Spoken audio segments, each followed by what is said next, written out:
The Dhammapada, Chapter 1, the Twin Verses.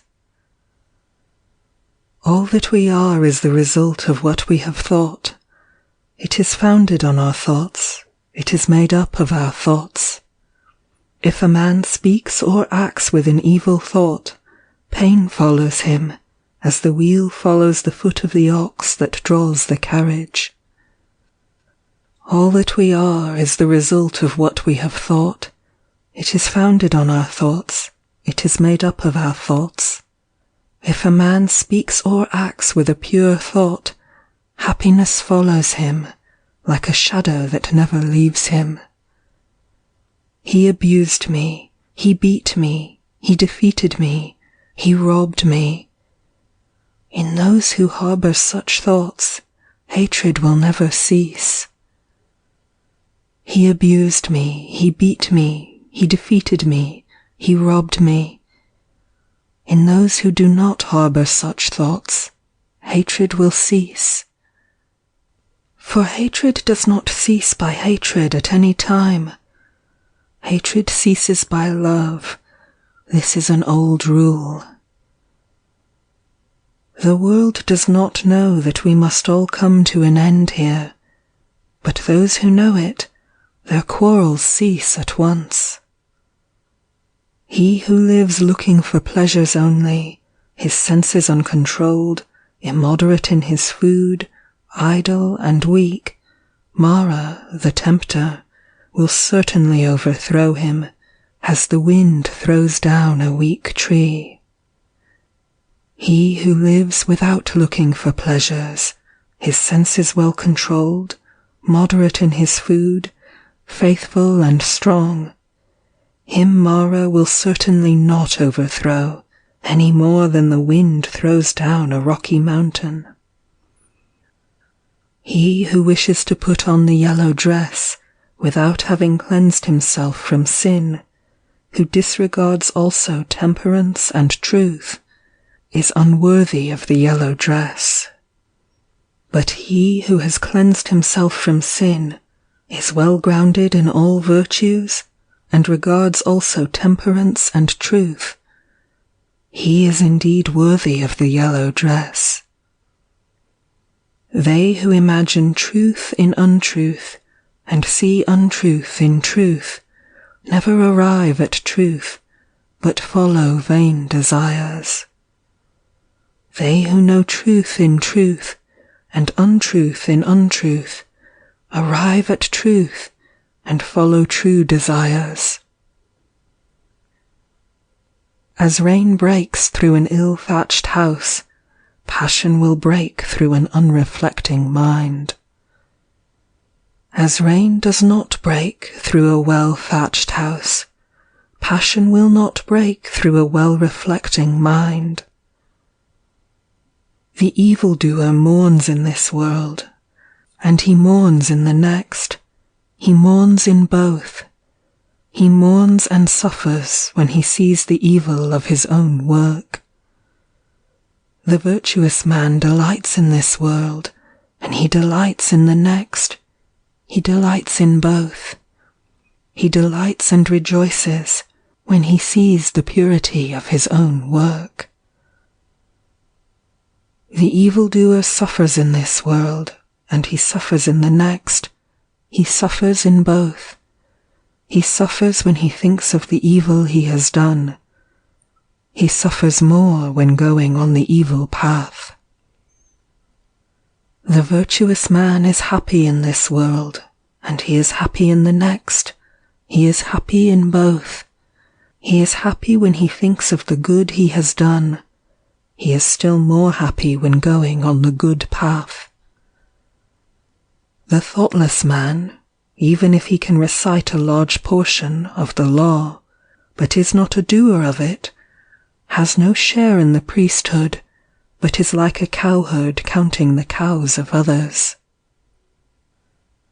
The follower of the law, even if he can recite only a small portion of the law, but, having forsaken passion and hatred and foolishness, possesses true knowledge and serenity of mind, he, caring for nothing in this world or that to come, has indeed a share in the priesthood.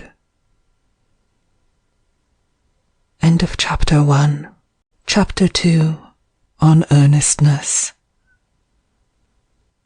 Earnestness is the path of immortality, nirvana; thoughtlessness, the path of death. Those who are in earnest do not die.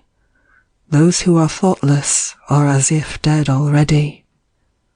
Those who are advanced in earnestness, having understood this clearly, delight in earnestness, and rejoice in the knowledge of the Aryas, the elect. These wise people, meditative, steady, always possessed of strong powers, attain to nirvana, the highest happiness. If an earnest person has roused himself, if he is not forgetful, if his deeds are pure, if he acts with consideration, if he restrains himself and lives according to law, then his glory will increase. By rousing himself, by earnestness, by restraint and control, the wise man may make for himself an island which no flood can overwhelm. Fools follow after vanity, men of evil wisdom. The wise man keeps earnestness as his best jewel. Follow not after vanity, nor after the enjoyment of love and lust. He who is earnest and meditative obtains ample joy. When the learned man drives away vanity by earnestness, he, the wise, climbing the terraced heights of wisdom, looks down upon the fools.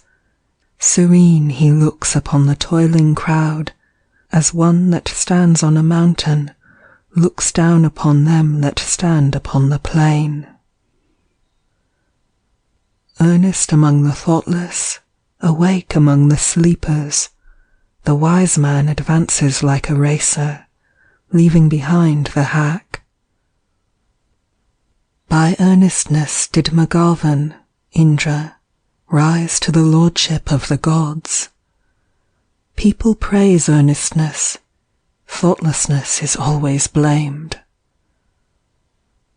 A bhikshu, mendicant, who delights in earnestness, who looks with fear on thoughtlessness, moves about like fire, burning all his fetters, small or large. A bhikshu, mendicant, who delights in reflection, who looks with fear on thoughtlessness, cannot fall away from his perfect state. He is close upon nirvana. End of Chapter 2. Chapter 3. Thought. As a fletcher makes straight his arrow, a wise man makes straight his trembling and unsteady thought, which is difficult to guard, difficult to hold back. As a fish taken from his watery home and thrown on the dry ground, our thought trembles all over, in order to escape the dominion of Mara, the tempter. It is good to tame the mind, which is difficult to hold in and flighty, rushing wherever it listeth. A tamed mind brings happiness. Let the wise man guard his thoughts, for they are difficult to perceive, very artful, and they rush wherever they list. Thoughts well guarded bring happiness. Those who bridle their mind which travels far, moves about alone, is without a body, and hides in the chamber of the heart, will be free from the bonds of Mara, the tempter. If a man's thoughts are unsteady, if he does not know the true law, if his peace of mind is troubled, his knowledge will never be perfect. If a man's thoughts are not dissipated, if his mind is not perplexed, if he has ceased to think of good or evil, then there is no fear for him while he is watchful. Knowing that this body is fragile like a jar, and making this thought firm like a fortress, one should attack Mara the tempter with the weapon of knowledge. One should watch him when conquered, and should never rest. Before long, alas, this body will lie on the earth, despised, without understanding, like a useless log. Whatever a hater may do to a hater, or an enemy to an enemy, a wrongly directed mind will do us greater mischief. Not a mother, not a father will do so much, nor any other relative. A well-directed mind will do us greater service. End of Chapter 3. Chapter 4. Flowers. Who shall overcome this earth, and the world of Yama, the lord of the departed, and the world of the gods? Who shall find out the plainly shown path of virtue, as a clever man finds out the right flower? The disciple will overcome the earth, and the world of Yama, and the world of the gods. The disciple will find out the plainly shown path of virtue, as a clever man finds out the right flower. He who knows that this body is like froth, and has learnt that it is as unsubstantial as a mirage, will break the flower-pointed arrow of Mara, and never see the king of death. Death carries off a man who is gathering flowers, and whose mind is distracted, as a flood carries off a sleeping village. Death subdues a man who is gathering flowers, and whose mind is distracted, before he is satiated in his pleasures. As the bee collects nectar and departs without injuring the flower, or its colour or scent, so let a sage dwell in his village. Not the perversities of others, not their sins of commission or omission, but his own misdeeds and negligences should a sage take notice of. Like a beautiful flower, full of colour, but without scent, are the fine but fruitless words of him who does not act accordingly. But, like a beautiful flower, full of colour and full of scent, are the fine and fruitful words of him who acts accordingly. As many kinds of wreaths can be made from a heap of flowers, so many good things may be achieved by a mortal when once he is born. The scent of flowers does not travel against the wind, nor that of sandalwood, or of Tagara and Malika flowers, but the odour of good people travels even against the wind. A good man pervades every place. Sandalwood or Tagara, a lotus flower, or a Vasiki, among these sorts of perfumes, the perfume of virtue is unsurpassed. Mean is the scent that comes from Tagara and sandalwood. The perfume of those who possess virtue rises up to the gods as the highest. Of the people who possess these virtues, who live without thoughtlessness, and who are emancipated through true knowledge, Mara, the tempter, never finds the way. As on a heap of rubbish cast upon the highway, the lily will grow full of sweet perfume and delight, thus the disciple of the truly enlightened Buddha shines forth by his knowledge among those who are like rubbish, among the people that walk in darkness. End of Chapter 4. Chapter 5. The Fool. Long is the night to him who is awake, long is a mile to him who is tired, long is life to the foolish who do not know the true law. If a traveller does not meet with one who is his better, or his equal, let him firmly keep to his solitary journey. There is no companionship with a fool. These sons belong to me, and this wealth belongs to me. With such thoughts a fool is tormented. He himself does not belong to himself, how much less sons and wealth? The fool who knows his foolishness is wise at least so far, but a fool who thinks himself wise, he is called a fool indeed. If a fool be associated with a wise man even all his life, he will perceive the truth as little as a spoon perceives the taste of soup. If an intelligent man be associated for 1 minute only with a wise man, he will soon perceive the truth, as the tongue perceives the taste of soup. Fools of little understanding have themselves for their greatest enemies, for they do evil deeds which must bear bitter fruits.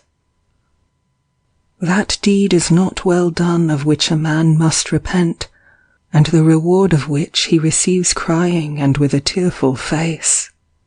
No, that deed is well done of which a man does not repent, and the reward of which he receives gladly and cheerfully. As long as the evil deed done does not bear fruit, the fool thinks it is like honey, but when it ripens, then the fool suffers grief. Let a fool month after month eat his food like an ascetic with the tip of a blade of kusha grass, yet is he not worth the 16th particle of those who have well weighed the law. An evil deed, like newly drawn milk, does not turn suddenly. Smouldering, like fire covered by ashes, it follows the fool.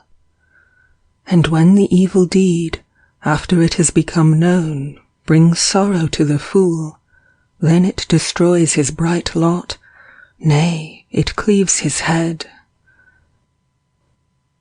Let the fool wish for a false reputation, for precedence among the bhikshus, for lordship in the convents, for worship among other people.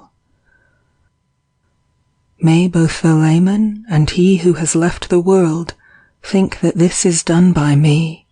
May they be subject to me in everything which is to be done or is not to be done.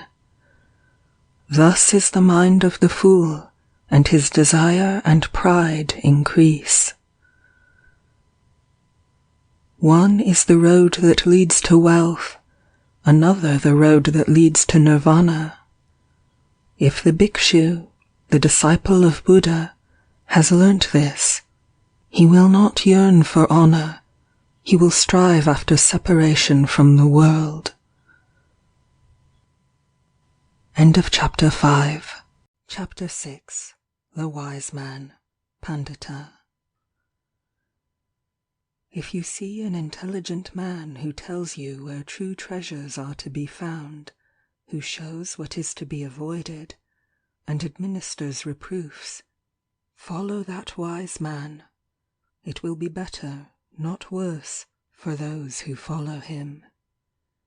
Let him admonish, let him teach, let him forbid what is improper. He will be beloved of the good, by the bad he will be hated. Do not have evildoers for friends. Do not have low people for friends. Have virtuous people for friends. Have for friends the best of men. He who drinks in the law lives happily with a serene mind. The sage rejoices always in the law, as preached by the elect, Arias. Well makers lead the water wherever they like, fletchers bend the arrow, carpenters bend a log of wood, wise people fashion themselves. As a solid rock is not shaken by the wind, wise people falter not amidst blame and praise. Wise people, after they have listened to the laws, become serene, like a deep, smooth, and still lake. Good people walk on whatever befall, the good do not prattle, longing for pleasure. Whether touched by happiness or sorrow, wise people never appear elated or depressed. If, whether for his own sake or for the sake of others, a man wishes neither for a son, nor for wealth, nor for lordship, and if he does not wish for his own success by unfair means, then he is good, wise, and virtuous. Few are there among men who arrive at the other shore, become arhats. The other people here run up and down the shore. But those who, when the law has been well preached to them, follow the law, will pass across the dominion of death, however difficult to overcome. A wise man should leave the dark state of ordinary life and follow the bright state of the bhikshu. After going from his home to a homeless state, he should in his retirement look for enjoyment where there seemed to be no enjoyment. Leaving all pleasures behind, and calling nothing his own, the wise man should purge himself from all the troubles of the mind. Those whose mind is well grounded in the 7 elements of knowledge, who, without clinging to anything, rejoice in freedom from attachment, whose appetites have been conquered, and who are full of light, are free even in this world. End of Chapter 6. Chapter 7. The Venerable, Arhat. There is no suffering for him who has finished his journey and abandoned grief, who has freed himself on all sides and thrown off all fetters. They depart with their thoughts well collected, they are not happy in their abode. Like swans who have left their lake, they leave their house and home.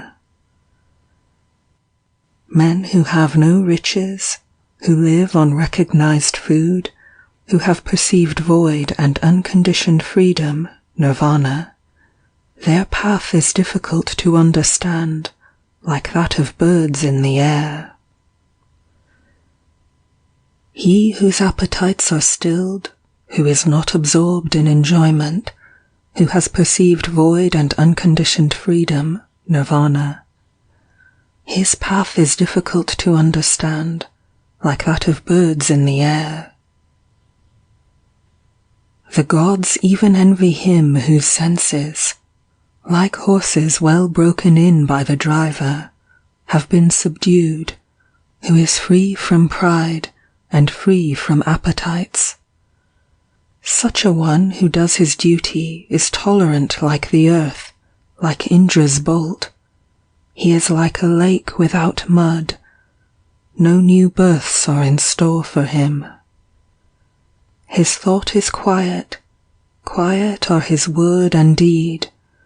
When he has obtained freedom by true knowledge, when he has thus become a quiet man. The man who is free from credulity, but knows the uncreated, who has cut all ties, removed all temptations, renounced all desires, he is the greatest of men.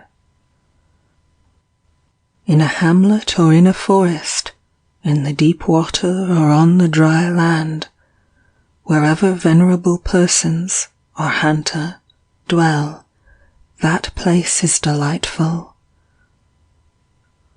Forests are delightful.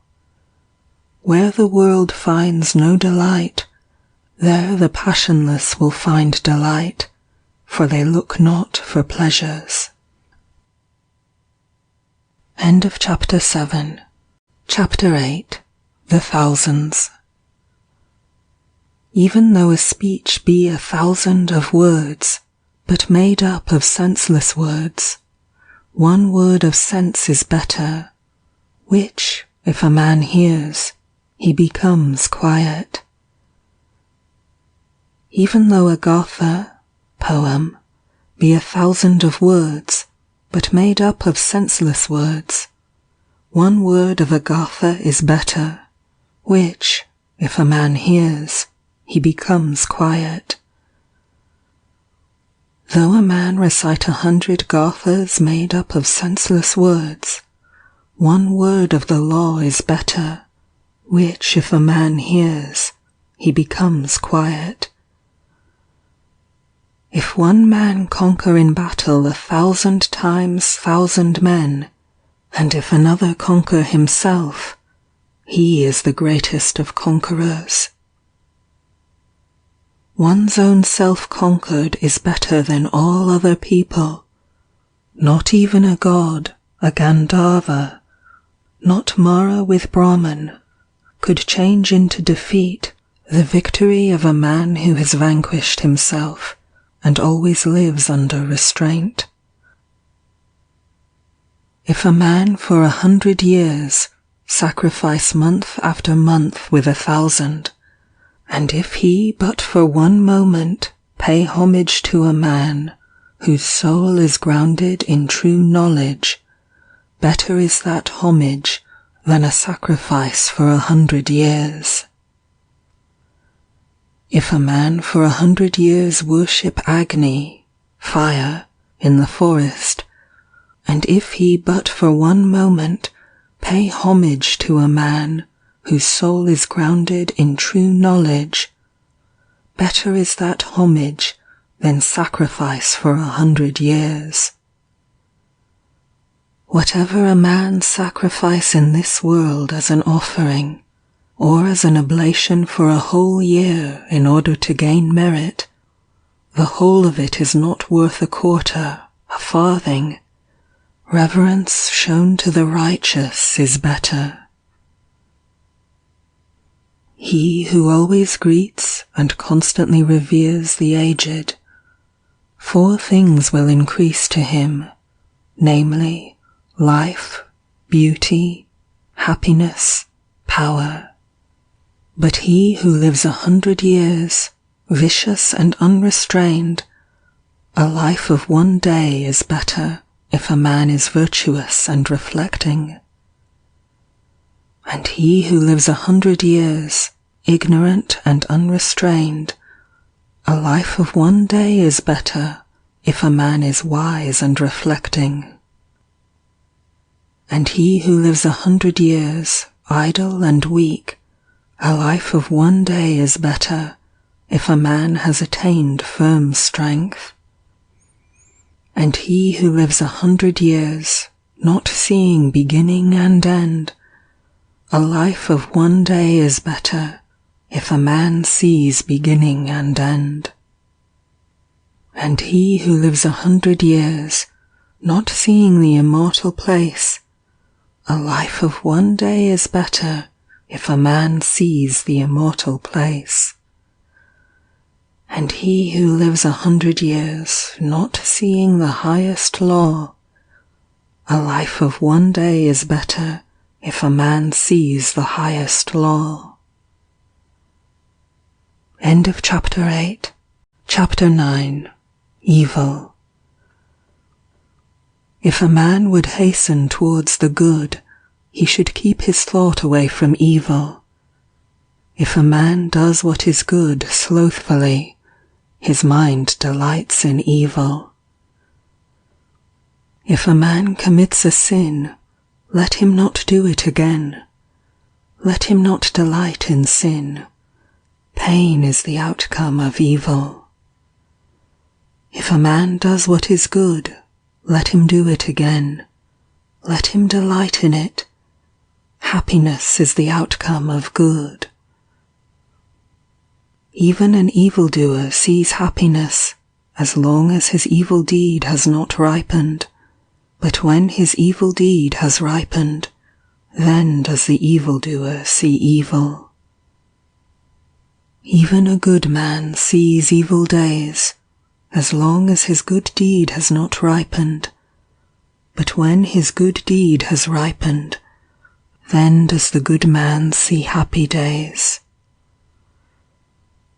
Let no man think lightly of evil, saying in his heart, "It will not come nigh unto me." Even by the falling of water drops, a water pot is filled. The fool becomes full of evil, even if he gather it little by little. Let no man think lightly of good, saying in his heart, "It will not come nigh unto me." Even by the falling of water drops a water pot is filled. The wise man becomes full of good, even if he gather it little by little.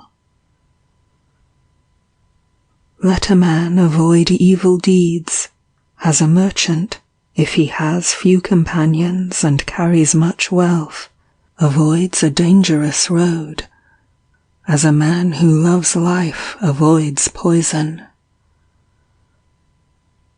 He who has no wound on his hand may touch poison with his hand. Poison does not affect one who has no wound, nor is there evil for one who does not commit evil. If a man offend a harmless, pure, and innocent person, the evil falls back upon that fool, like light dust thrown up against the wind. Some people are born again. Evildoers go to hell. Righteous people go to heaven. Those who are free from all worldly desires attain nirvana. Not in the sky, not in the midst of the sea, not if we enter into the clefts of the mountains, is there known a spot in the whole world where a man might be freed from an evil deed. Not in the sky, not in the midst of the sea, not if we enter into the clefts of the mountains, is there known a spot in the whole world where death could not overcome the mortal. End of Chapter 9. Chapter 10. Punishment. All men tremble at punishment. All men fear death. Remember that you are like unto them, and do not kill, nor cause slaughter. All men tremble at punishment. All men love life. Remember that thou art like unto them, and do not kill, nor cause slaughter. He who seeking his own happiness punishes or kills beings who also long for happiness, will not find happiness after death. He who seeking his own happiness does not punish or kill beings who also long for happiness, will find happiness after death. Do not speak harshly to anybody. Those who are spoken to will answer thee in the same way. Angry speech is painful. Blows for blows will touch thee. If, like a shattered metal plate, gong, thou utter not, then thou hast reached nirvana. Contention is not known to thee. As a cowherd with his staff drives his cows into the stable, so do age and death drive the life of men. A fool does not know when he commits his evil deeds, but the wicked man burns by his own deeds, as if burnt by fire. He who inflicts pain on innocent and harmless persons will soon come to one of these 10 states. He will have cruel suffering, loss, injury of the body, heavy affliction, or loss of mind, or a misfortune coming from the king, or a fearful accusation, or loss of relations, or destruction of treasures, or lightning fire will burn his houses, and when his body is destroyed, the fool will go to hell. Not nakedness, not plaited hair, not dirt, not fasting, or lying on the earth, not rubbing with dust, not sitting motionless, can purify a mortal who has not overcome desires. He who, though dressed in fine apparel, exercises tranquillity, is quiet, subdued, restrained, chaste, and has ceased to find fault with all other beings. He indeed is a Brahmana, an ascetic, Shramana, a friar, Bhikshu. Is there in this world any man so restrained by humility that he does not mind reproof, as a well-trained horse the whip? Like a well-trained horse when touched by the whip, be ye active and lively, and by faith, by virtue, by energy, by meditation, by discernment of the law, you will overcome this great pain of reproof, perfect in knowledge and in behavior, and never forgetful. Well-makers lead the water wherever they like, fletchers bend the arrow, carpenters bend a log of wood, good people fashion themselves. End of Chapter 10. Chapter 11. Old Age. How is there laughter, how is there joy, as this world is always burning? Why do you not seek a light, ye who are surrounded by darkness? Look at this dressed-up lump, covered with wounds, joined together, sickly, full of many thoughts, which has no strength, no hold.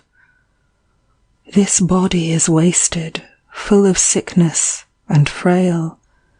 This heap of corruption breaks to pieces. Life indeed ends in death.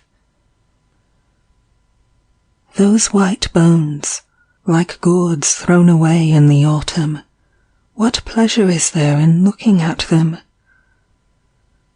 After a stronghold has been made of the bones, it is covered with flesh and blood, and there dwell in it old age and death, pride and deceit. The brilliant chariots of kings are destroyed, the body also approaches destruction, but the virtue of good people never approaches destruction. Thus do the good say to the good. A man who has learnt little grows old like an ox. His flesh grows, but his knowledge does not grow. Looking for the maker of this tabernacle, I shall have to run through a course of many births, so long as I do not find him, and painful is birth again and again. But now, maker of the tabernacle, thou hast been seen. Thou shalt not make up this tabernacle again. All thy rafters are broken, thy ridgepole is sundered. The mind, approaching the eternal, Visankhara, Nirvana, has attained to the extinction of all desires. Men who have not observed proper discipline, and have not gained treasure in their youth, perish like old herons in a lake without fish. Men who have not observed proper discipline, and have not gained treasure in their youth, lie, like broken bows, sighing after the past. End of chapter 11. Chapter 12. Self. If a man hold himself dear, let him watch himself carefully. During one at least out of the 3 watches, a wise man should be watchful. Let each man direct himself first to what is proper, then let him teach others. Thus a wise man will not suffer. If a man make himself as he teaches others to be, then, being himself well subdued, he may subdue others.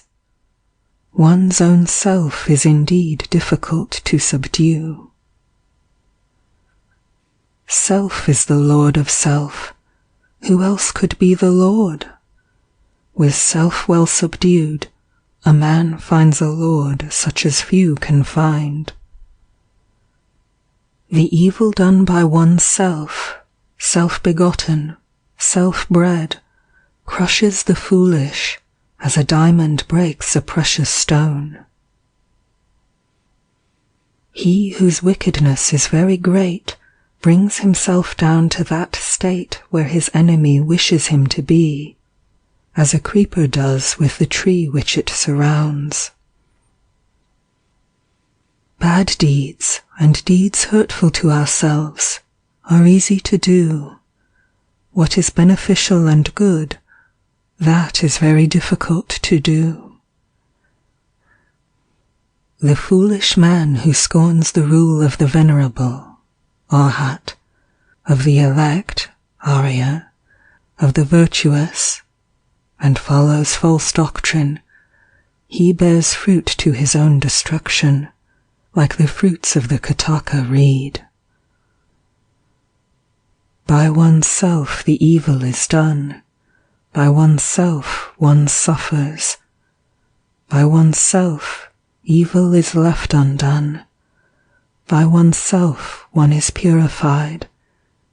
Purity and impurity belong to oneself.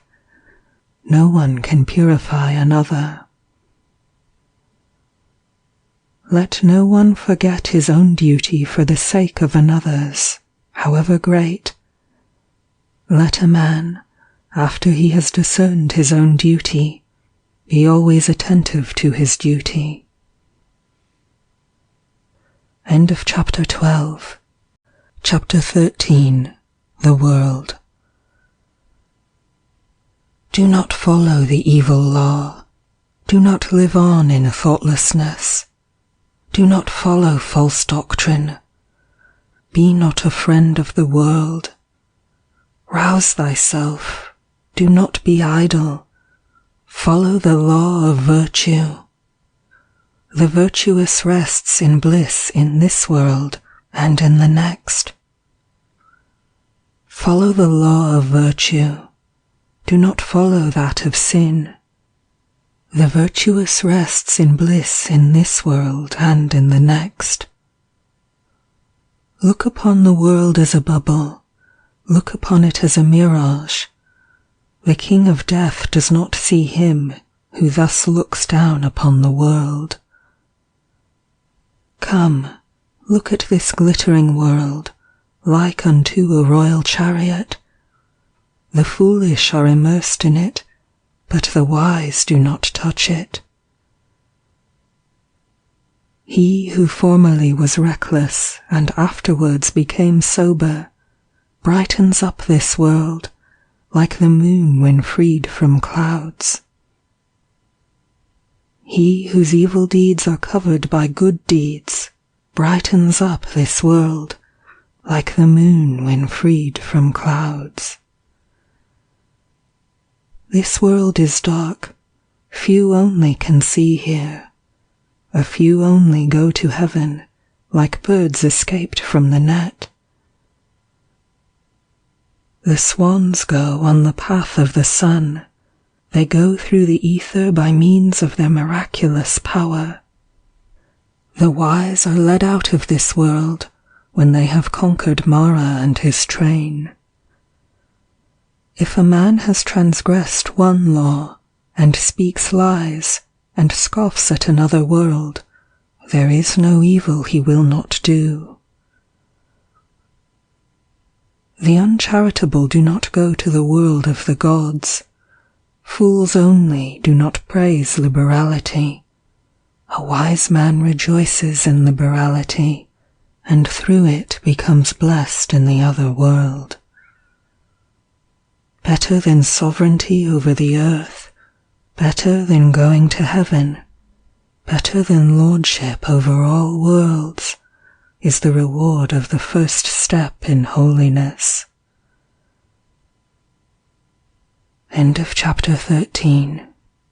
Chapter 14. The Buddha, the Awakened. He whose conquest is not conquered again, into whose conquest no one in this world enters, by what track can you lead him, the awakened, the omniscient, the trackless? He whom no desire with its snares and poisons can lead astray, by what track can you lead him, the awakened, the omniscient, the trackless? Even the gods envy those who are awakened and not forgetful, who are given to meditation, who are wise, and who delight in the repose of retirement from the world. Difficult to obtain is the conception of men. Difficult is the life of mortals. Difficult is the hearing of the true law. Difficult is the birth of the awakened, the attainment of Buddhahood. Not to commit any sin, to do good, and to purify one's mind.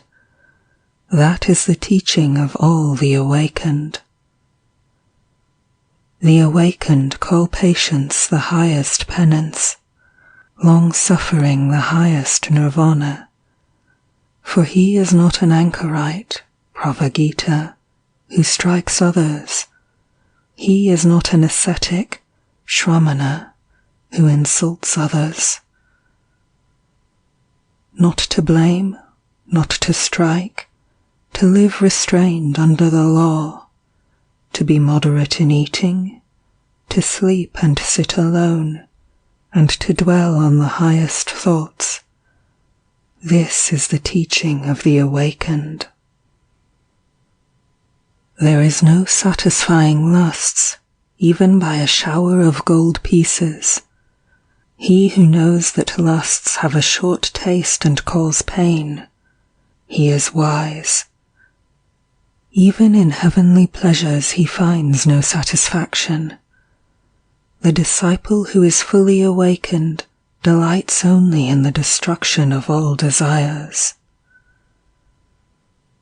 Men, driven by fear, go to many a refuge, to mountains and forests, to groves and sacred trees. But that is not a safe refuge. That is not the best refuge.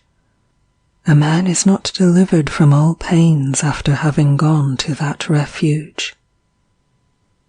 He who takes refuge with Buddha, the law, and the church, he who, with clear understanding, sees the four holy truths, namely, pain, the origin of pain, the destruction of pain, and the eightfold holy way that leads to the quieting of pain. That is the safe refuge. That is the best refuge. Having gone to that refuge, a man is delivered from all pain. A supernatural person, a Buddha, is not easily found. He is not born everywhere. Wherever such a sage is born, that race prospers. Happy is the arising of the awakened. Happy is the teaching of the true law. Happy is peace in the church. Happy is the devotion of those who are at peace. He who pays homage to those who deserve homage, whether the awakened, Buddha, or their disciples, those who have overcome the host of evils and crossed the flood of sorrow, he who pays homage to such as have found deliverance and know no fear, his merit can never be measured by anybody. End of chapter 14. Chapter 15. Happiness. Let us live happily then, not hating those who hate us. Among men who hate us, let us dwell free from hatred. Let us live happily then, free from ailments among the ailing. Among men who are ailing, let us dwell free from ailments. Let us live happily then, free from greed among the greedy. Among men who are greedy, let us dwell free from greed. Let us live happily then, though we call nothing our own. We shall be like the bright gods, feeding on happiness. Victory breeds hatred, for the conquered is unhappy. He who has given up both victory and defeat, he, the contented, is happy. There is no fire like passion. There is no losing throw like hatred. There is no pain like this body. There is no happiness higher than rest. Hunger is the worst of diseases, the body the greatest of pains. If one knows this truly, that is nirvana, the highest happiness. Health is the greatest of gifts, contentedness the best riches. Trust is the best of relationships, nirvana the highest happiness. He who has tasted the sweetness of solitude and tranquillity is free from fear and free from sin, while he tastes the sweetness of drinking in the law. The sight of the elect, Arya, is good. To live with them is always happiness. If a man does not see fools, he will be truly happy. He who walks in the company of fools suffers a long way. Company with fools, as with an enemy, is always painful. Company with the wise is pleasure, like meeting with kinsfolk. Therefore, one ought to follow the wise, the intelligent, the learned, the much enduring, the dutiful, the elect. One ought to follow a good and wise man, as the moon follows the path of the stars. End of chapter 15. Chapter 16. Pleasure. He who gives himself to vanity, and does not give himself to meditation, forgetting the real aim of life and grasping at pleasure, will in time envy him who has exerted himself in meditation. Let no man ever look for what is pleasant, or what is unpleasant. Not to see what is pleasant is pain, and it is pain to see what is unpleasant. Let, therefore, no man love anything. Loss of the beloved is evil. Those who love nothing and hate nothing have no fetters. From pleasure comes grief, from pleasure comes fear. He who is free from pleasure knows neither grief nor fear. From affection comes grief, from affection comes fear. He who is free from affection knows neither grief nor fear. From lust comes grief, from lust comes fear. He who is free from lust knows neither grief nor fear. From love comes grief, from love comes fear. He who is free from love knows neither grief nor fear. From greed comes grief, from greed comes fear. He who is free from greed knows neither grief nor fear.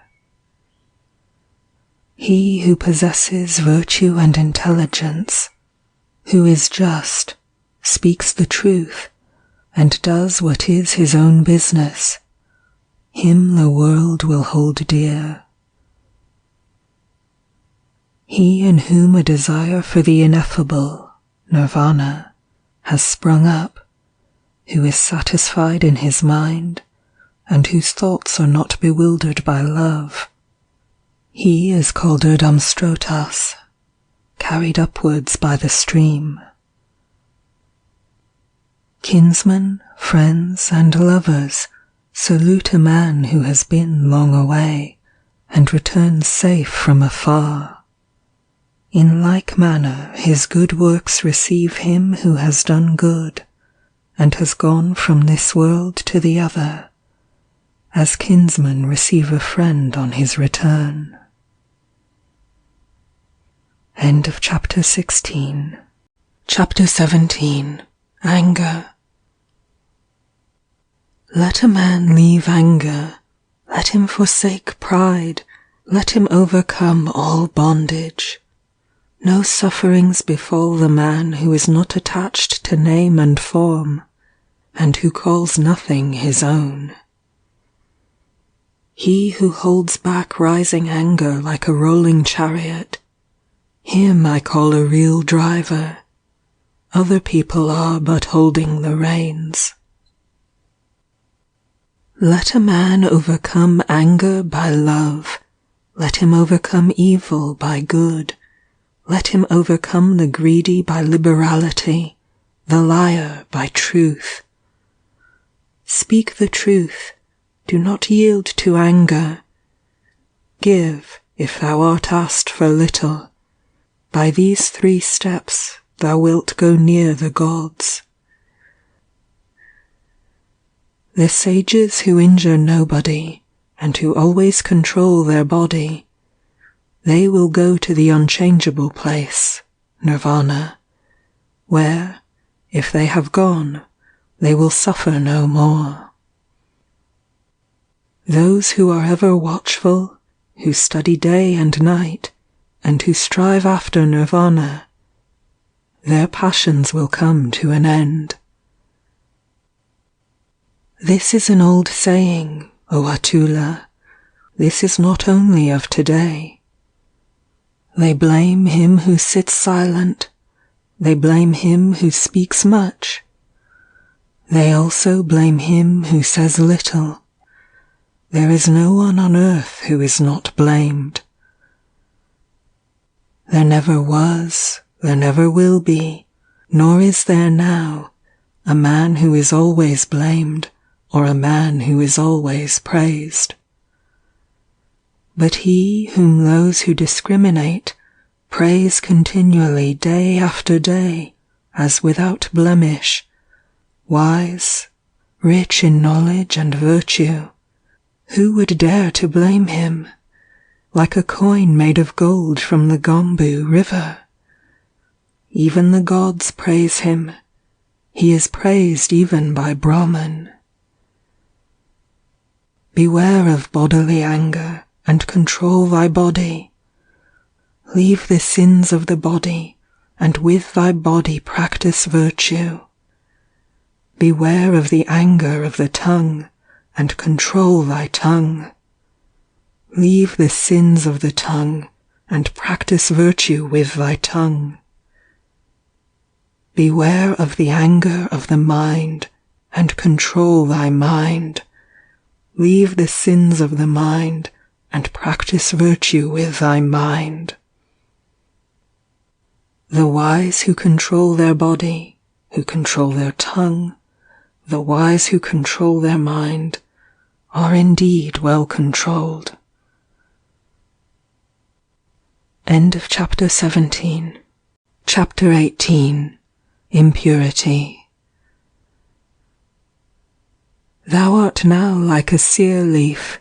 The messengers of death, Yama, have come near to thee. Thou standest at the door of thy departure, and thou hast no provision for thy journey. Make thyself an island, work hard, be wise. When thy impurities are blown away, and thou art free from guilt, thou wilt enter into the heavenly world of the elect, Arya. Thy life has come to an end. Thou art come near to death, Yama. There is no resting place for thee on the road, and thou hast no provision for thy journey. Make thyself an island, work hard, be wise. When thy impurities are blown away, and thou art free from guilt, thou wilt not enter again into birth and decay.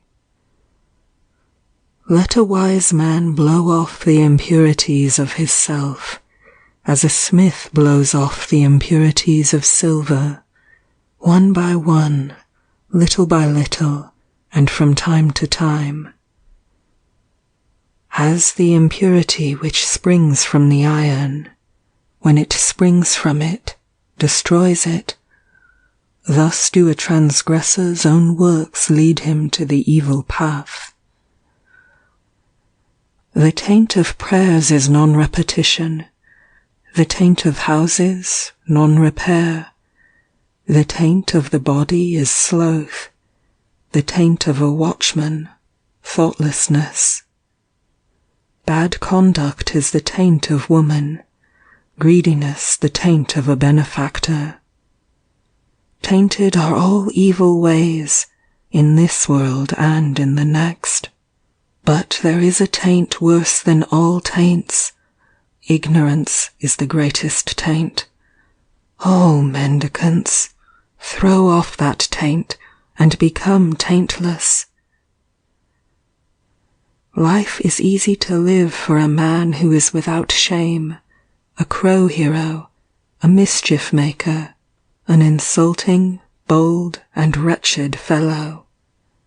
But life is hard to live for a modest man, who always looks for what is pure, who is disinterested, quiet, spotless, and intelligent.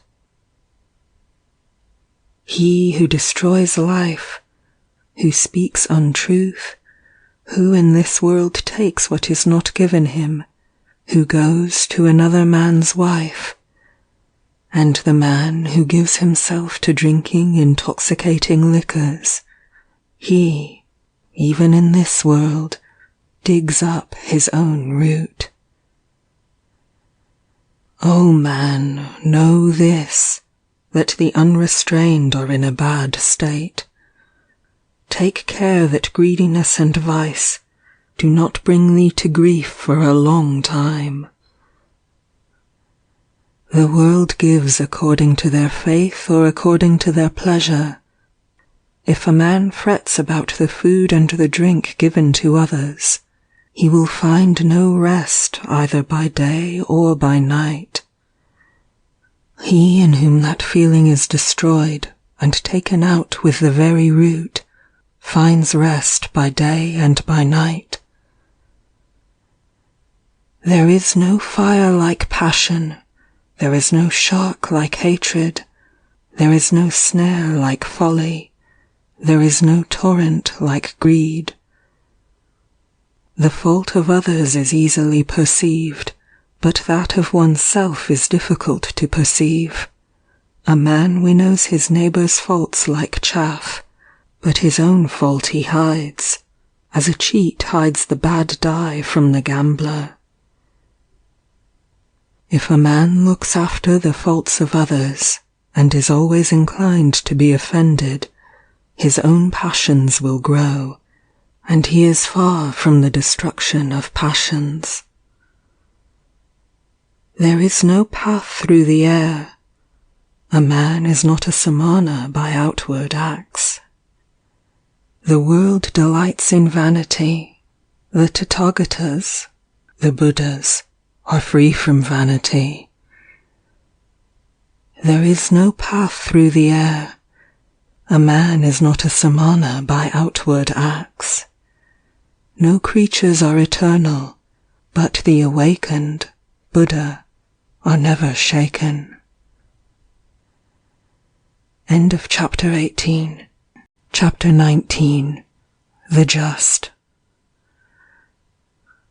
A man is not just if he carries a matter by violence. No. He who distinguishes both right and wrong, who is learned and leads others, not by violence, but by law and equity, and who is guarded by the law and intelligent, he is called just. A man is not learned because he talks much.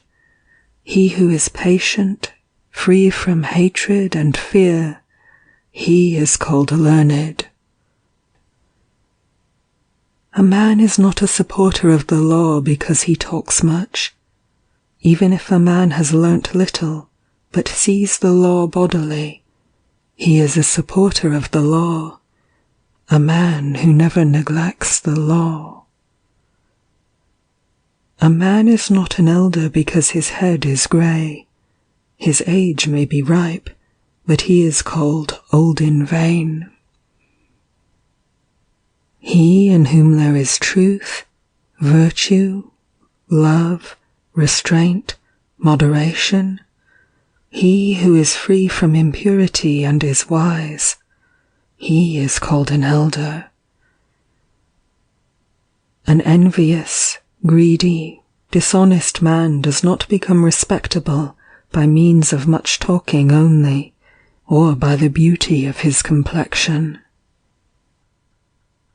He in whom all this is destroyed, and taken out with the very root, he, when freed from hatred and wise, is called respectable. Not by tonsure does an undisciplined man who speaks falsehood become a samana. Can a man be a samana who is still held captive by desire and greediness? He who always quiets the evil, whether small or large, he is called a samana, a quiet man, because he has quieted all evil.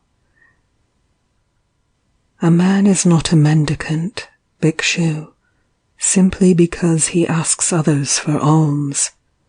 He who adopts the whole law is a bhikshu, not he who only begs. He who is above good and evil, who is chaste, who with knowledge passes through the world, he indeed is called a bhikshu. A man is not a muni because he observes silence, mona, that is, mauna, if he is foolish and ignorant. But the wise who, taking the balance, chooses the good and avoids evil, he is a muni, and is a muni thereby. He who in this world weighs both sides is called a muni. A man is not an elect, Arya, because he injures living creatures. Because he has pity on all living creatures, therefore is a man called Arya. Not only by discipline and vows, not only by much learning, not by entering into a trance, not by sleeping alone, do I earn the happiness of release which no worldling can know. Bhikshu, be not confident as long as thou hast not attained the extinction of desires. End of chapter 19. Chapter 20. The Way. The best of ways is the eightfold, the best of truths the 4 words, the best of virtues passionlessness, the best of men he who has eyes to see. This is the way, there is no other that leads to the purifying of intelligence. Go on this way, everything else is the deceit of Mara, the tempter. If you go on this way, you will make an end of pain. The way was preached by me when I had understood the removal of the thorns in the flesh. You yourself must make an effort. The Tathagatas, Buddhas, are only preachers. The thoughtful who enter the way are freed from the bondage of Mara. All created things perish. He who knows this and sees this becomes passive in pain. This is the way to purity. All created things are grief and pain. He who knows this and sees this becomes passive in pain. This is the way that leads to purity. All forms are unreal. He who knows and sees this becomes passive in pain. This is the way that leads to purity. He who does not rouse himself when it is time to rise, who, though young and strong, is full of sloth, whose will and thought are weak, that lazy and idle man will never find the way to knowledge. Watching his speech, well restrained in mind, let a man never commit any wrong with his body. Let a man but keep these 3 roads of action clear, and he will achieve the way which is taught by the wise. Through zeal knowledge is gotten, through lack of zeal knowledge is lost. Let a man who knows this double path of gain and loss thus place himself that knowledge may grow. Cut down the whole forest of lust, not a tree only. Danger comes out of the forest of lust.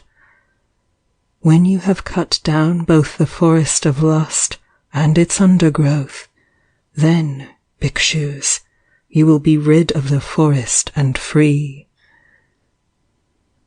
So long as the love of man towards women, even the smallest, is not destroyed, so long is his mind in bondage, as the calf that drinks milk is to its mother.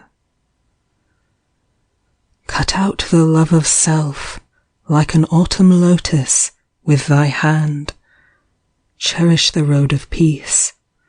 Nirvana has been shown by Sugata, Buddha. Here I shall dwell in the rain, here in winter and summer. Thus the fool meditates, and does not think of his death. Death comes and carries off that man, praised for his children and flocks, his mind distracted, as a flood carries off a sleeping village. Sons are no help, nor a father, nor relations. There is no help from kinsfolk for one whom death has seized. A wise and good man who knows the meaning of this should quickly clear the way that leads to nirvana. End of chapter 20. Chapter 21. Miscellaneous. If by leaving a small pleasure one sees a great pleasure, let a wise man leave the small pleasure and look to the great. He who, by causing pain to others, wishes to obtain pleasure for himself, he, entangled in the bonds of hatred, will never be free from hatred. What ought to be done is neglected, what ought not to be done is done. The desires of unruly, thoughtless people are always increasing. But they whose whole watchfulness is always directed to their body, who do not follow what ought not to be done, and who steadfastly do what ought to be done, the desires of such watchful and wise people will come to an end. A true Brahmana goes scatheless, though he have killed father and mother and 2 valiant kings, though he has destroyed a kingdom with all its subjects. A true Brahmana goes scatheless, though he have killed father and mother and 2 holy kings and an eminent man besides.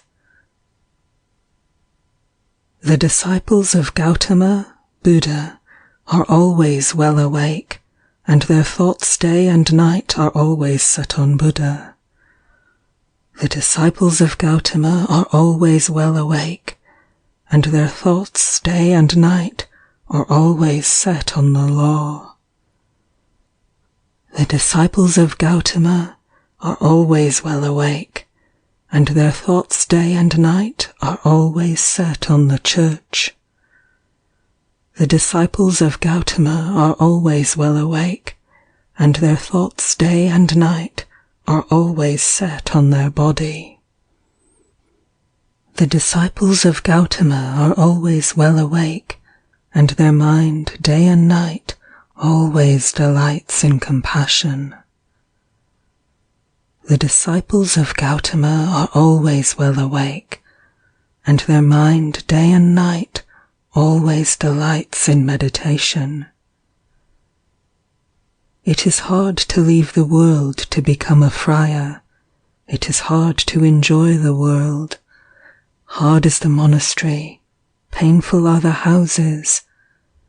Painful it is to dwell with equals, to share everything in common. And the itinerant mendicant is beset with pain. Therefore let no man be an itinerant mendicant, and he will not be beset with pain.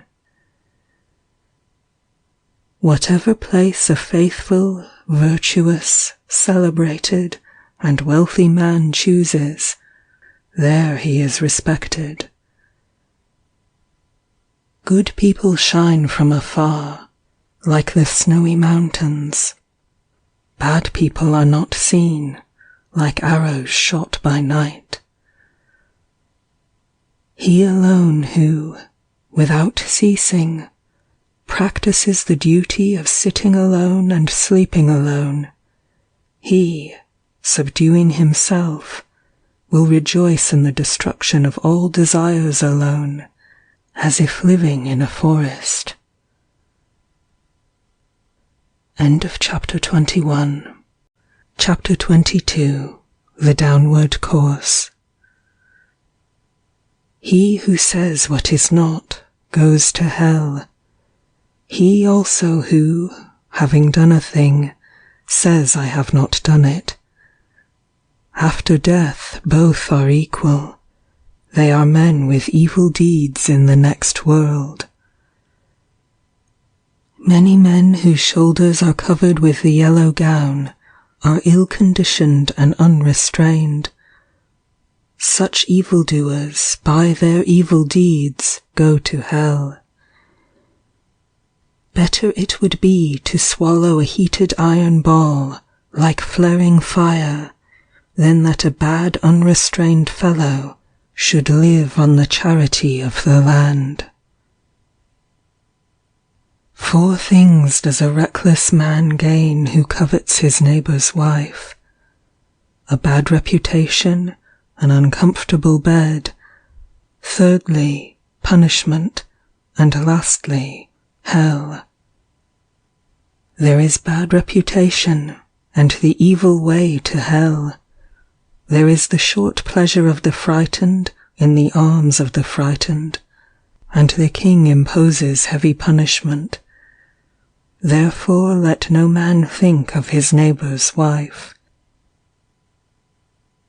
As a grass blade, if badly grasped, cuts the arm, badly practiced asceticism leads to hell. An act carelessly performed, a broken vow, and hesitating obedience to discipline, all this brings no great reward. If anything is to be done, let a man do it, let him attack it vigorously. A careless pilgrim only scatters the dust of his passions more widely. An evil deed is better left undone, for a man repents of it afterwards. A good deed is better done, for having done it, one does not repent. Like a well-guarded frontier fort, with defences within and without, so let a man guard himself. Not a moment should escape, for they who allow the right moment to pass suffer pain when they are in hell. They who are ashamed of what they ought not to be ashamed of, and are not ashamed of what they ought to be ashamed of, such men, embracing false doctrines, enter the evil path. They who fear when they ought not to fear, and fear not when they ought to fear, such men, embracing false doctrines, enter the evil path. They who forbid when there is nothing to be forbidden, and forbid not when there is something to be forbidden, such men, embracing false doctrines, enter the evil path. They who know what is forbidden as forbidden, and what is not forbidden as not forbidden, such men, embracing the true doctrine, enter the good path. End of chapter 22. Chapter 23. The Elephant. Silently shall I endure abuse, as the elephant in battle endures the arrow sent from the bow, for the world is ill-natured. They lead a tamed elephant to battle. The king mounts a tamed elephant. The tamed is the best among men, he who silently endures abuse. Mules are good, if tamed, and noble Sindhu horses, and elephants with large tusks, but he who tames himself is better still. For with these animals does no man reach the untrodden country, nirvana, where a tamed man goes on a tamed animal, namely, on his own well-tamed self. The elephant called Dhammapada, his temples running with sap, and difficult to hold, does not eat a morsel when bound. The elephant longs for the elephant grove. If a man becomes fat and a great eater, if he is sleepy and rolls himself about, that fool, like a hog fed on wash, is born again and again. This mind of mine went formerly wandering about as it liked, as it listed, as it pleased, but I shall now hold it in thoroughly, as the rider who holds the hook holds in the furious elephant. Be not thoughtless, watch your thoughts. Draw yourself out of the evil way, like an elephant sunk in mud. If a man find a prudent companion who walks with him, is wise, and lives soberly, he may walk with him, overcoming all dangers, happy, but considerate. If a man find no prudent companion who walks with him, is wise, and lives soberly, let him walk alone, like a king who has left his conquered country behind, like an elephant in the forest. It is better to live alone, there is no companionship with a fool. Let a man walk alone, let him commit no sin, with few wishes, like an elephant in the forest. If an occasion arises, friends are pleasant, enjoyment is pleasant, whatever be the cause. A good work is pleasant in the hour of death. The giving up of all grief is pleasant. Pleasant in the world is the state of a mother, pleasant the state of a father, pleasant the state of a samana, pleasant the state of a brahmana. Pleasant is virtue lasting to old age. Pleasant is a faith firmly rooted. Pleasant is attainment of intelligence. Pleasant is avoiding of sins. End of chapter 23. Chapter 24. Thirst. The thirst of a thoughtless man grows like a creeper. He runs from life to life, like a monkey seeking fruit in the forest. Whomsoever this fierce thirst overcomes, full of poison, in this world, his sufferings increase like the abounding birana grass. He who overcomes this fierce thirst, difficult to be conquered in this world, sufferings fall off from him, like water drops from a lotus leaf. This salutary word I tell you, do ye, as many as are here assembled, dig up the root of thirst, as he who wants the sweet-scented Usira root must dig up the birana grass, that Mara, the tempter, may not crush you again and again, as the stream crushes the reeds. As a tree, even though it has been cut down, is firm so long as its root is safe, and grows again, thus, unless the feeders of thirst are destroyed, this pain of life will return again and again. He whose thirst running towards pleasure is exceeding strong in the 36 channels, the waves will carry away that misguided man, namely, his desires which are set on passion. The channels run everywhere, the creeper of passion stands sprouting. If you see the creeper springing up, cut its root by means of knowledge.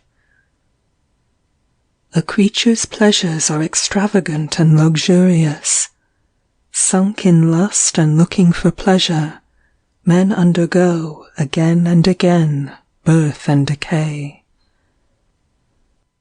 Men, driven on by thirst, run about like a snared hare.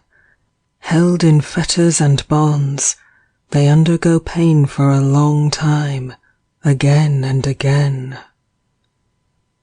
Men, driven on by thirst, run about like a snared hare. Let therefore the mendicant drive out thirst, by striving after passionlessness for himself. He who, having got rid of the forest of lust, that is, after having reached nirvana, gives himself over to forest life, that is, to lust, and who, when removed from the forest, that is, from lust, runs to the forest, that is, to lust, look at that man. Though free, he runs into bondage. Wise people do not call that a strong fetter which is made of iron, wood, or hemp. Far stronger is the care for precious stones and rings, for sons and a wife. That fetter wise people call strong which drags down, yields, but is difficult to undo. After having cut this at last, people leave the world, free from cares, and leaving desires and pleasures behind. Those who are slaves to passions run down with the stream of desires, as a spider runs down the web which he has made for himself. When they have cut this, at last, wise people leave the world, free from cares, leaving all affection behind. Give up what is before, give up what is behind, give up what is in the middle. When thou goest to the other shore of existence, if thy mind is altogether free, thou wilt not again enter into birth and decay. If a man is tossed about by doubts, full of strong passions, and yearning only for what is delightful, his thirst will grow more and more, and he will indeed make his fetters strong.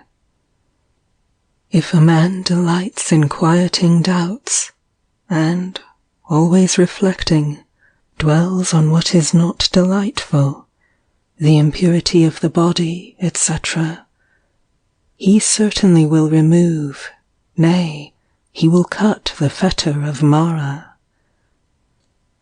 He who has reached the consummation, who does not tremble, who is without thirst and without sin, he has broken all the thorns of life.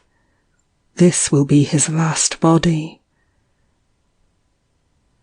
He who is without thirst and without affection, who understands the words and their interpretation, who knows the order of letters, those which are before and which are after, he has received his last body. He is called the great sage, the great man. I have conquered all, I know all, in all conditions of life I am free from taint. I have left all, and through the destruction of thirst I am free. Having learnt myself, whom shall I teach? The gift of the law exceeds all gifts. The sweetness of the law exceeds all sweetness. The delight in the law exceeds all delights. The extinction of thirst overcomes all pain. Pleasures destroy the foolish. If they look not for the other shore, the foolish by his thirst for pleasures destroys himself, as if he were his own enemy. The fields are damaged by weeds. Mankind is damaged by passion. Therefore a gift bestowed on the passionless brings great reward. The fields are damaged by weeds. Mankind is damaged by hatred. Therefore a gift bestowed on those who do not hate brings great reward. The fields are damaged by weeds. Mankind is damaged by vanity. Therefore a gift bestowed on those who are free from vanity brings great reward. The fields are damaged by weeds. Mankind is damaged by lust. Therefore a gift bestowed on those who are free from lust brings great reward. End of chapter 24. Chapter 25. The Bhikshu, Mendicant. Restraint in the eye is good. Good is restraint in the ear. In the nose restraint is good. Good is restraint in the tongue. In the body restraint is good. Good is restraint in speech. In thought restraint is good. Good is restraint in all things. A bhikshu, restrained in all things, is freed from pain. He who controls his hand, he who controls his feet, he who controls his speech, he who is well controlled, he who delights inwardly, who is collected, who is solitary and content, him they call bhikshu. The bhikshu who controls his mouth, who speaks wisely and calmly, who teaches the meaning and the law, his word is sweet. He who dwells in the law, delights in the law, meditates on the law, follows the law, that bhikshu will never fall away from the true law. Let him not despise what he has received, nor ever envy others. A mendicant who envies others does not obtain peace of mind. A bhikshu who, though he receives little, does not despise what he has received, even the gods will praise him, if his life is pure, and if he is not slothful. He who never identifies himself with name and form, and does not grieve over what is no more, he indeed is called a bhikshu. The bhikshu who acts with kindness, who is calm in the doctrine of Buddha, will reach the quiet place, nirvana, cessation of natural desires, and happiness. O bhikshu, empty this boat. If emptied, it will go quickly. Having cut off passion and hatred, thou wilt go to nirvana. Cut off the 5 senses, leave the 5, rise above the 5. A bhikshu who has escaped from the 5 fetters, he is called Ogatina, saved from the flood. Meditate, O bhikshu, and be not heedless. Do not direct thy thought to what gives pleasure, that thou mayest not, for thy heedlessness, have to swallow the iron ball in hell, and that thou mayest not cry out when burning, "This is pain." Without knowledge there is no meditation. Without meditation there is no knowledge. He who has knowledge and meditation is near unto nirvana. A bhikshu who has entered his empty house, and whose mind is tranquil, feels a more than human delight when he sees the law clearly. As soon as he has considered the origin and destruction of the elements, khanda, of the body, he finds happiness and joy, which belong to those who know the immortal, nirvana. And this is the beginning here for a wise bhikshu. Watchfulness over the senses, contentedness, restraint under the law. Keep noble friends whose life is pure, and who are not slothful. Let him live in charity, let him be perfect in his duties. Then in the fullness of delight, he will make an end of suffering. As the Varsiki plant sheds its withered flowers, men should shed passion and hatred, O ye bhikshus. The bhikshu whose body and tongue and mind are quieted, who is collected, and has rejected the baits of the world, he is called quiet. Rouse thyself by thyself, examine thyself by thyself. Thus self-protected and attentive, wilt thou live happily, O bhikshu. For self is the lord of self. Self is the refuge of self. Therefore curb thyself, as the merchant curbs a good horse. The bhikshu, full of delight, who is calm in the doctrine of Buddha, will reach the quiet place, nirvana, cessation of natural desires, and happiness. He who, even as a young bhikshu, applies himself to the doctrine of Buddha, brightens up this world like the moon when free from clouds. End of chapter 25. Chapter 26. The Brahmana, Arhat. Stop the stream valiantly, drive away the desires, O Brahmana. When you have understood the destruction of all that was made, you will understand that which was not made.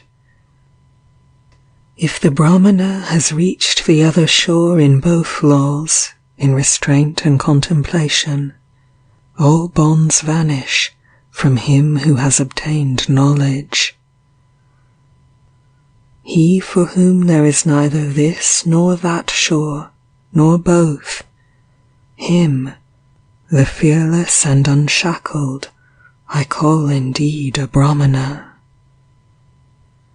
He who is thoughtful, blameless, settled, dutiful, without passions, and who has attained the highest end, him I call indeed a Brahmana. The sun is bright by day, the moon shines by night, the warrior is bright in his armor, the Brahmana is bright in his meditation. But Buddha, the awakened, is bright with splendor day and night. Because a man is rid of evil, therefore he is called Brahmana. Because he walks quietly, therefore he is called Samana. Because he has sent away his own impurities, therefore he is called Pravragita, Pabhagita, a pilgrim. No one should attack a Brahmana, but no Brahmana, if attacked, should let himself fly at his aggressor. Woe to him who strikes a Brahmana, more woe to him who flies at his aggressor. It advantages a Brahmana not a little if he holds his mind back from the pleasures of life. When all wish to injure has vanished, pain will cease. Him I call indeed a Brahmana, who does not offend by body, word, or thought, and is controlled on these 3 points. After a man has once understood the law as taught by the well-awakened, Buddha, let him worship it carefully, as the Brahmana worships the sacrificial fire. A man does not become a Brahmana by his plaited hair, by his family, or by birth. In whom there is truth and righteousness, he is blessed, he is a Brahmana. What is the use of plaited hair, O fool? What of the raiment of goat skins? Within thee there is ravening, but the outside thou makest clean. The man who wears dirty raiments, who is emaciated and covered with veins, who lives alone in the forest and meditates, him I call indeed a Brahmana. I do not call a man a Brahmana because of his origin or of his mother. He is indeed arrogant, and he is wealthy, but the poor, who is free from all attachments, him I call indeed a Brahmana. Him I call indeed a Brahmana who has cut all fetters, who never trembles, is independent and unshackled. Him I call indeed a Brahmana who has cut the strap and the thong, the chain with all that pertains to it, who has burst the bar and is awakened. Him I call indeed a Brahmana who, though he has committed no offence, endures reproach, bonds and stripes, who has endurance for his force, and strength for his army. Him I call indeed a Brahmana, who is free from anger, dutiful, virtuous, without appetite, who is subdued and has received his last body. Him I call indeed a Brahmana who does not cling to pleasures, like water on a lotus leaf, like a mustard seed on the point of a needle. Him I call indeed a Brahmana who, even here, knows the end of his suffering, has put down his burden and is unshackled. Him I call indeed a Brahmana whose knowledge is deep, who possesses wisdom, who knows the right way and the wrong, and has attained the highest end. Him I call indeed a Brahmana who keeps aloof, both from laymen and from mendicants, who frequents no houses, and has but few desires.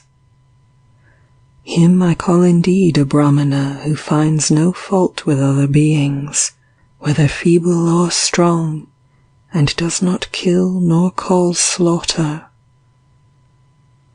Him I call indeed a Brahmana who is tolerant with the intolerant, mild with fault-finders, and free from passion among the passionate. Him I call indeed a Brahmana from whom anger and hatred, pride and envy have dropped like a mustard seed from the point of a needle. Him I call indeed a Brahmana who utters true speech, instructive and free from harshness, so that he offend no one. Him I call indeed a Brahmana who takes nothing in the world that is not given him, be it long or short, small or large, good or bad.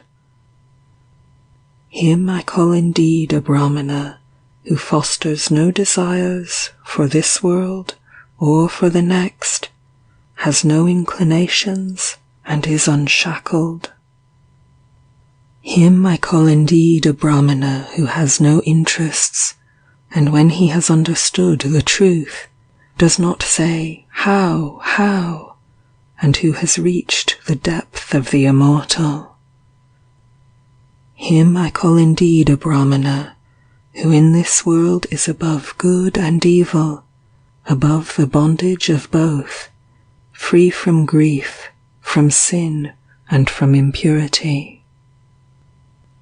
Him I call indeed a Brahmana who is bright like the moon, pure, serene, undisturbed, and in whom all gaiety is extinct.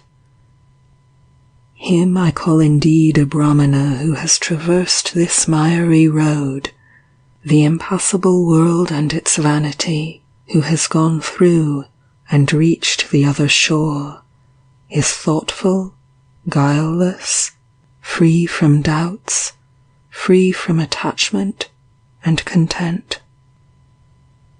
Him I call indeed a Brahmana who in this world, leaving all desires, travels about without a home, and in whom all concupiscence is extinct. Him I call indeed a Brahmana who, leaving all longings, travels about without a home, and in whom all covetousness is extinct. Him I call indeed a Brahmana who, after leaving all bondage to men, has risen above all bondage to the gods, and is free from all and every bondage. Him I call indeed a Brahmana who has left what gives pleasure and what gives pain, who is cold and free from all germs of renewed life, the hero who has conquered all the worlds. Him I call indeed a Brahmana who knows the destruction and the return of beings everywhere, who is free from bondage, welfaring Sugata, and awakened Buddha. Him I call indeed a Brahmana, whose path the gods do not know, nor spirits, Gandharvas, nor men, whose passions are extinct, and who is an Arhat, venerable. Him I call indeed a Brahmana, who calls nothing his own, whether it be before, behind, or between, who is poor, and free from the love of the world. Him I call indeed a Brahmana, the manly, the noble, the hero, the great sage, the conqueror, the impassible, the accomplished, the awakened. Him I call indeed a Brahmana who knows his former abodes, who sees heaven and hell, has reached the end of births, is perfect in knowledge, a sage, and whose perfections are all perfect. End of chapter 26. And end of the Dhammapada, translated by Friedrich Max Müller.